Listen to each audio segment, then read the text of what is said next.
তোমাদের সিলেবাস অনুযায়ী গদ্য রয়েছে 6টি এবং পদ্য রয়েছে 7টি। এই 6টি থেকেই কিন্তু তোমাকে 4টি প্রশ্ন করা হবে। এই 4টি প্রশ্ন থেকে তোমাকে অবশ্যই 2টি প্রশ্নের অ্যান্সার করতে হবে। সেক্ষেত্রে আমি তোমাদেরকে যে সাজেশনটি দিব সেটা হলো তোমরা যেগুলো করবে সেটা হলো অপরিচিতা এই বিষয়টা পড়বে, এরপরে বিলাসী এটা পড়বে, তারপরে মানব কল্যাণ, মাসি পিসি। এই 4টি গদ্য তোমরা ভালো করে পড়ে যাবে। ইনশাল্লাহ এই 4টি গদ্য থেকে অনায়াসে তোমরা অর্থাৎ 3টি বা 2টি 100% তোমরা কমন পাবে। যেহেতু তোমাকে 4টি প্রশ্ন করা হবে, অবশ্যই এই 4টি অধ্যায় পড়লে তোমরা কমপক্ষে 2 থেকে 3টি প্রশ্ন কমন পেয়ে যাবা, যেখানে তোমাকে 2টি প্রশ্ন কমন পেলেই হয়ে যায়। এরপর বাকি যে গদ্যগুলো, আমার পথ, রেইনকোট, এই 2টি বাকি থাকে। এই 2টিও তোমরা পড়ে যাবে।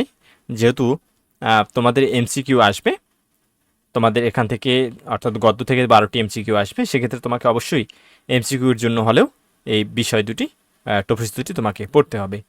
এরপরে পদ্য, এখানে তোমার মোট 7টি রয়েছে। 7টি থেকে তোমাকে 3টি প্রশ্ন করা হবে, যেখানে অবশ্যই তোমাকে 2টি অ্যান্সার করতে হবে।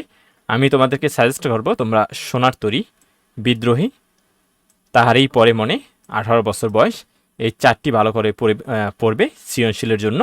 এরপরে যে গুলো থাকবে, প্রতিদান, ফেব্রুয়ারি 1969, আমি কিংবদন্তির কথা বলছি, এই 3টি তোমরা পড়বে এমসিকিউর জন্য।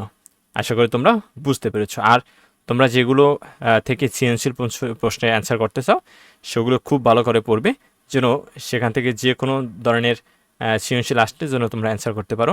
সেক্ষেত্রে তোমরা কি করবে, তোমাদের যে টেস্ট পেপার বা মডেল টেস্ট বা তোমাদের যদি গাইড থাকে, সেখান থেকে তোমরা বিগত সালের যে বোর্ড প্রশ্নগুলো সেগুলো তোমরা চর্চা করতে পারো বা দেখতে পারো। এক্ষেত্রে তোমার যে উপকারটা বা কাজে আসবে সেটা হলো তোমাদের এমসিকিউ, তোমাদের সিকিউ সম্পর্কে একটা ধারণা আসবে এবং সিকিউ যে লেখার সিস্টেম, সেই সিস্টেম সম্পর্কে তোমাদের একটা আইডিয়া আসবে। আশা করি তোমরা বুঝতে পেরেছো। এরপরে যে বিষয় দুটি বাকি থাকে সেটা হলো উপন্যাস এবং নাটক।